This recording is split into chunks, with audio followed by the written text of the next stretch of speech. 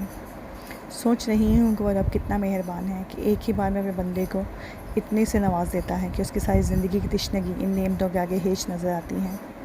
میں نے اپنی عمر کا ایک بڑا حصہ ان محرومیوں پر کڑتے ہوئے گزارا ہے، لیکن آج اس رب نے میری ساری حسرتوں کو مٹا ڈالا ہے۔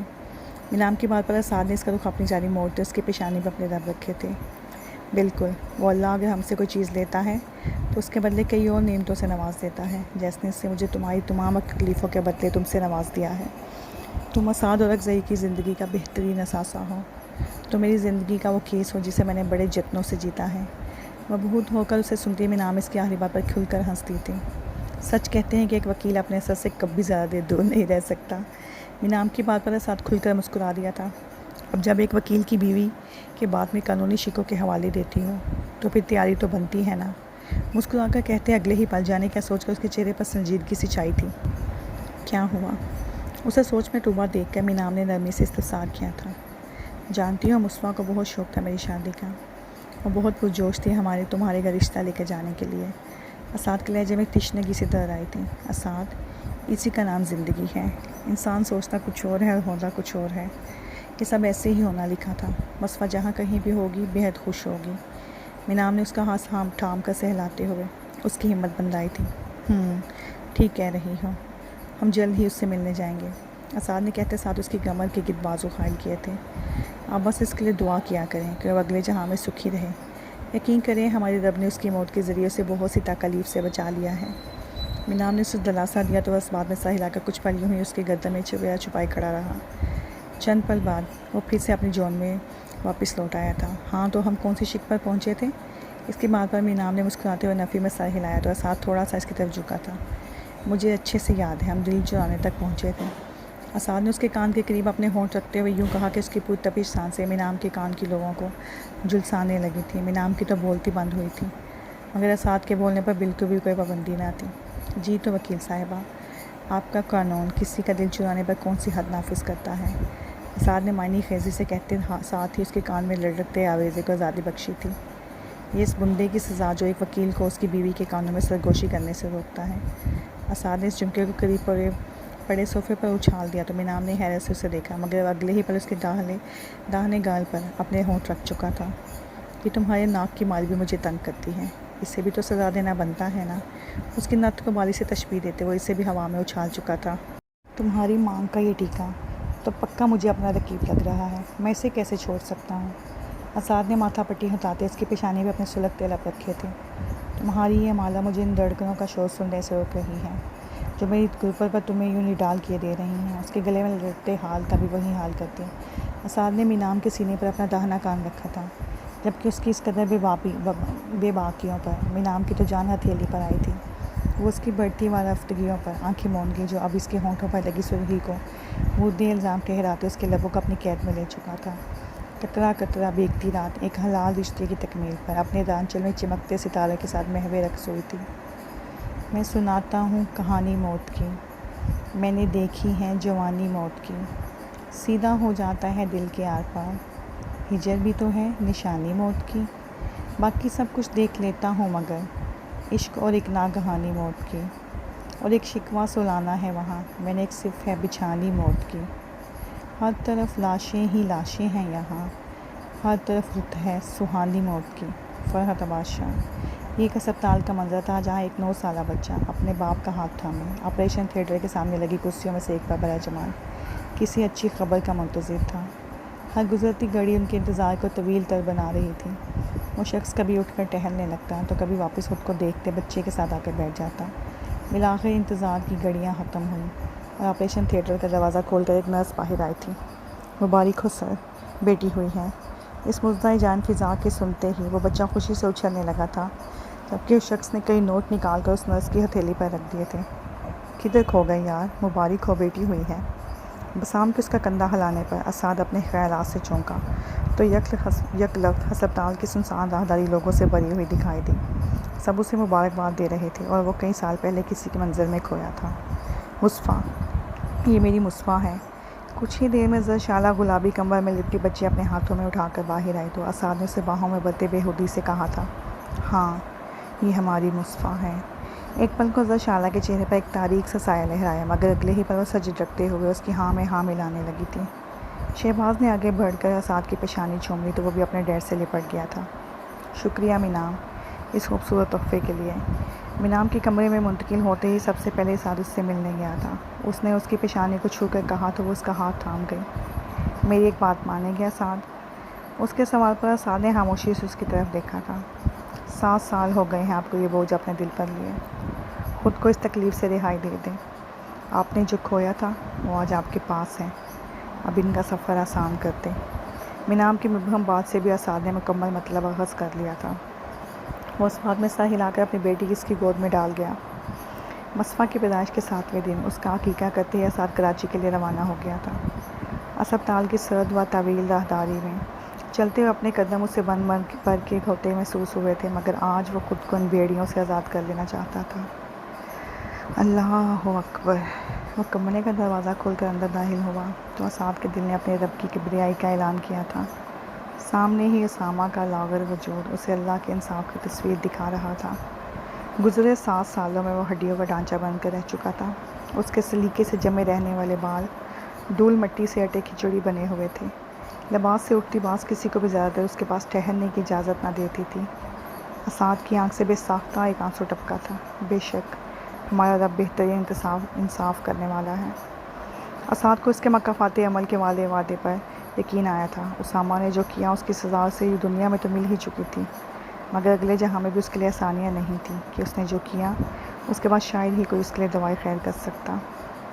مجھے اپنے رب کے فیصلوں کی حکمت سمجھ میں آ گئی ہے۔ اس نے 7 سال پہلے مجھ سے مصطفیٰ لے لی کیونکہ اس کی پیدائش اسے شرمندہ کر دیتی، لیکن آج اس نے مجھے یوں وہ واپس لوٹا دی ہے کہ وہ معاشرے میں سر اٹھا کر اپنا تعارف کروا سکتی ہیں۔